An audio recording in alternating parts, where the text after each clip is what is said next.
তো দেখো 1 কাপ মানে কি বলবো ময়দা দিয়ে কতগুলো জিলাপি, এখনও কিন্তু জিলাপি হবে। তো আমার আর তর্স হচ্ছে না, আমার মনে হচ্ছে আমি একটা নিয়ে এখনই খাই। দেখছো লাল লাল মুচমুচ করবে একদম, দাঁড়াও আমি একটু খেয়ে দেখি।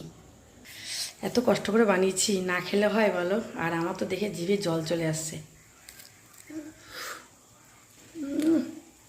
রসটা দেখো, তোমাদের দেখাচ্ছি রস, এই দেখো রস পড়লো, দেখেছো?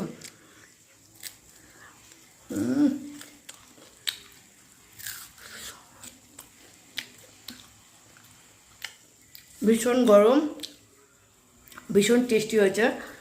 এই দেখো ভেতরটা দেখতে পাচ্ছ কতটা রসালো, তোমাদের ক্যামেরা দেখায়, ব্যাক ক্যামেরা দেখাই। তো এই যে দেখো, দেখেছো কত রস ঢুকেছে ভেতরে, শিরা ঢুকেছে কত, দেখো। ওফ, এরকম মুচমুচে জিলিপি হলে জাস্ট কালার দিলে পরে একদম মিষ্টির দোকানের মতন হবে, মানে মেলার মতন হবে।